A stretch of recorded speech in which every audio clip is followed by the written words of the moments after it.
స్వయంకృతంతో జరిగింది గతం, స్వయం కృషితో ఎదగాలి మనం.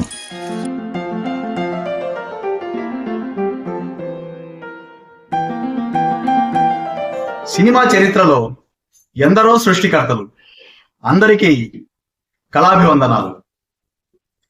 దర్శకుడు, నటుడు, నిర్మాత, మాటల రచయిత మరియు పాటల రచయిత ఇన్ని విభాగాలలో నిష్ణాతులు అయితే వారిని బహుముఖ ప్రజ్ఞాశాలి అంటాము. సినిమా డిక్షనరీలో ఈ పదానికి సరిగ్గా సరిపోయే వ్యక్తి కాదు, మహాశక్తి. మహాశక్తి అని ఎందుకు అనాల్సి వచ్చిందంటే, స్టార్ హీరోలకు మాత్రమే అభిమానులు ఉండే రోజుల్లో, దర్శకులంటే ఎవరికి తెలియని పరిస్థితుల్లో దర్శకులకు కూడా ఒక గుర్తింపుని, స్టార్ ఇమేజ్ని తీసుకొచ్చి హీరోలతో సమానంగా పాపులారిటీని, అభిమానులను కూడా సంపాదించుకున్న ఆ దర్శక దిగ్గజం, దర్శక రత్న డాక్టర్ శ్రీ దాసరి నారాయణరావు.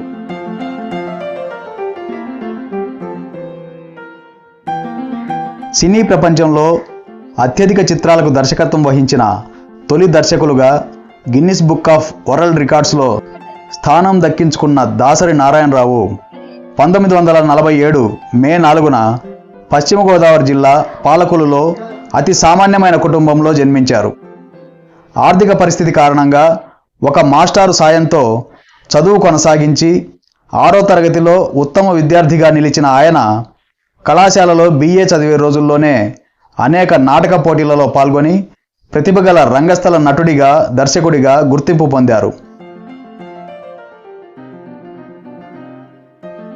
నటుడు కావాలని సినిమా రంగానికి వచ్చిన ఆయన దాదాపుగా 25 సినిమాలకు గోస్ట్ రైటర్గా పనిచేసి 1970లో జగజ్జెట్టీలు సినిమాతో డైలాగ్ రైటర్గా తన సినీ జీవితాన్ని ప్రారంభించారు.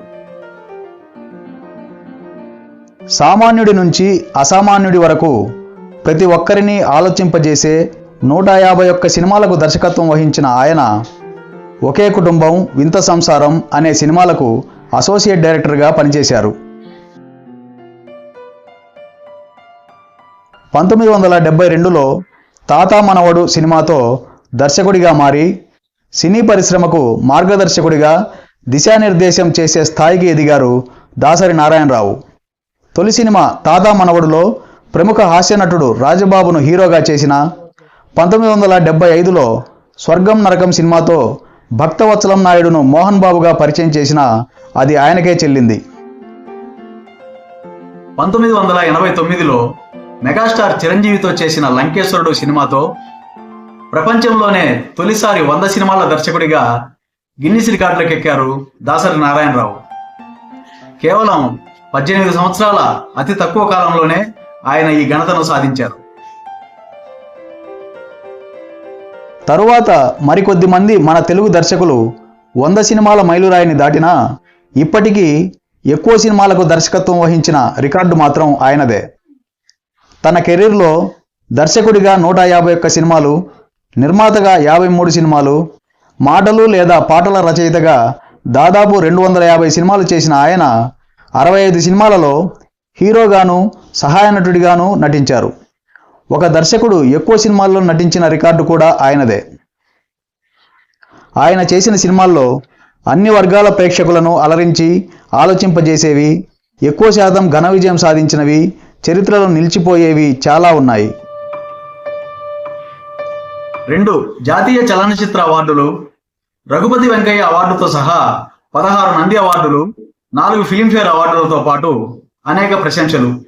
ఇవన్నీ దాసరి నారాయణరావు దర్శకరత్న ఎందుకయ్యారో చెప్పకనే చెబుతాయి. ఆయన జన్మదినమైన మే 4వ తేదీని సినీ పరిశ్రమ డైరెక్టర్స్ డేగా జరుపుకోవడం విశేషం. ఆ రోజుల్లో ప్రతి సంవత్సరం సూపర్ స్టార్ని ప్రకటించే జ్యోతి చిత్ర పత్రిక దాసరిని సూపర్ డైరెక్టర్గా 3 సార్లు ప్రకటించింది.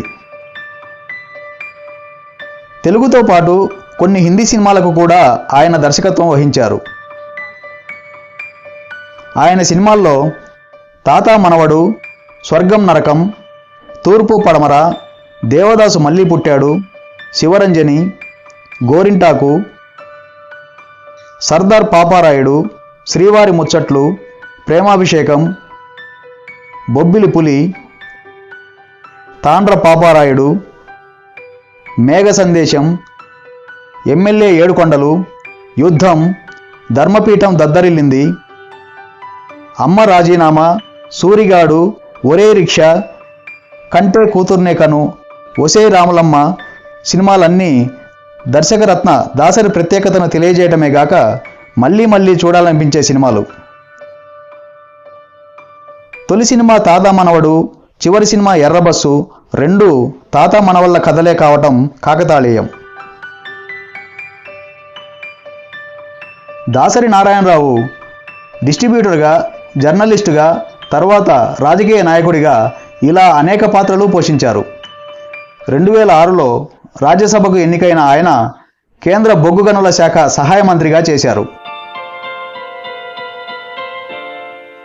సినీ పరిశ్రమలో ఏ సమస్య వచ్చినా నేనున్నానంటూ పరిష్కరించే పెద్ద దిక్కుగా ఉన్న దర్శకరత్న డాక్టర్ దాసరి నారాయణరావు 2017 మే 30న స్వర్గస్థులై ఆలోకంలోని పాత్రలను నడిపించడానికి వెళ్ళిపోయారు. సినీ పరిశ్రమలోని 24 క్రాఫ్ట్స్లో ఉన్న అందరికీ గురువు గారు మీరు. గురువు గారు, మీకు ఇవే మా హృదయపూర్వక సుమాంజలు.